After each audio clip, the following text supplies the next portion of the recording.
นี่คือเรื่องราวในอาเกียฟซาไตรไคกัมโปดสมนองปฏิกพรประวัติศาสตร์ตั้งปีสมัยนานิคมพลังอาเกียนี้สเตอร์แต่มันมีรูเรียงชัดชัยโดยวันนี้บ้านเคยถ่ายชีห้างกาแฟสตาร์บัคส์ไงนู่นเต้นี่ก็ได้สร้างแต่การพลับโดรูเรียงหนึ่งมุกเงียบประมรโหดสเตอร์แต่ตระบานมงเพลเจ้าตะหอยซาไตรตระบานสร้างซ่องในประหายดามตุสวอชในหมู่บ้านประมุโรย30ក្នុងសម័យអាណានិគមបារាំងត្រូវបានប្រើប្រាស់ជាទីតាំងរបស់ប្រជានេសាទខេត្តកំពតសម្រាប់ចតទូកចងខ្សែបបង្គោលចេញនេសាទត្រីនិងយកត្រីដែលរកបានយកមកលក់នៅទីនេះហើយអាគារដើមរបស់វាដែលដើរតួដូចជាឆ័ត្រធំមួយសម្រាប់ផ្ដល់ម្លប់និងខ្យល់យ៉ាងល្អសម្រាប់អាជីវករនិងអ្នកនេសាទគ្រប់រូបប្រកបរបរចិញ្ចឹមជីវិត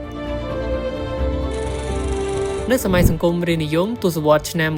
1960ទីនេះត្រូវបានជួសជុលនិងកែប្រែរូបរាងខុសពីដើមហើយត្រូវបានប្រើប្រាស់ជាមន្ទីរឃោសនាការខេត្តវិញអំឡុងពេលសង្គ្រាមអាគារនេះត្រូវបានទុកចោលរហូតដល់ឆ្នាំ2000គេបានជួសជុលនិងបើកជាភោជនីយដ្ឋានមួយឡើងវិញអាជីវកម្មត្រូវបានបន្តដោយក្លឹបរាត្រីអាឡាស្កាប៉ុន្តែត្រូវបានបិទទៅវិញនៅឆ្នាំ2008និងទុកចោលរហូតមក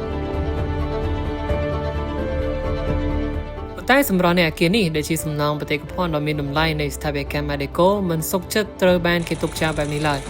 ហើយនៅឆ្នាំ2013សហគ្រិនអូស្ត្រាលីម្នាក់បានទិញយកដោយលោកចង់នាំយកនៅរូបរាងដើមនៃអាគារមួយនេះត្រឡប់មកវិញក្រោមការស្រាវជ្រាវនិងជួសជុលដោយស្ថាបត្យករបារាំងលោក Yvon Cham និងស្ថាបត្យករ Belgique លោក Olivier Duque ដែលជាអ្នកស្រាវជ្រាវសំណង់បេតិកភណ្ឌក្នុងប្រទេសកម្ពុជាបានរួមគ្នាស្រាវជ្រាវនិងស្វែងរកឯកសារនានាដើម្បីបង្ហាញឲ្យបានលម្អិតអំពីសំណង់មួយនេះក៏ដូចជាកែប្រែឲ្យដូចរូបរាងដើមវិញ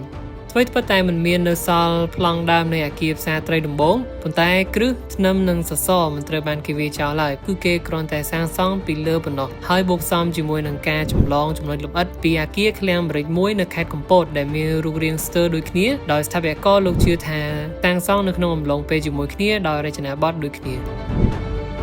ជាលទ្ធផលជោគជ័យអាគារនេះត្រូវបាននាំយករូបរាងដើមមកវិញហើយប្រើប្រាស់ជាភោជនីយដ្ឋានផ្សារត្រីសំណង់ដែលធ្លាប់តែជាអត្តសញ្ញាណនិងផ្នែកមួយនៃប្រវត្តិសាស្ត្រខេត្តកំពតត្រូវបានបង្ហាញសារជាថ្មីម្ដងទៀតនៅក្នុងក្រសែភ្នែករបស់សាធារណជនហើយការពិភាក្សាសំណង់បេតិកភណ្ឌបែបនេះគឺជាចំណុចល្អបំផុតនៃការរក្សាប្រវត្តិសាស្ត្រនិងកាត់បន្ថយការបំពុលបរិស្ថានដែលកើតឡើងពីសំណង់ស្ថាបត្យកម្ម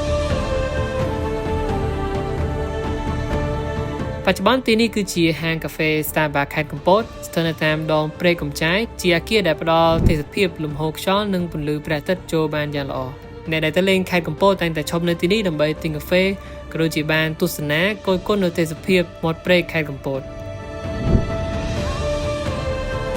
នេះសបញ្ជាក់ឃើញថាដោយសារតែការអភិរក្សនិងស្រាវជ្រាវមនុស្សគ្រប់គ្នាអាចមើលឃើញនិងគយគន់សម្រស់អាគារនេះក្នុងទម្រង់ដើមជាថ្មីម្ដងទៀតហើយប្រវត្តិសាស្ត្រមួយក៏ត្រូវបានផ្សព្វផ្សាយតគ្នាមិនសាបសូន្យនោះឡើយ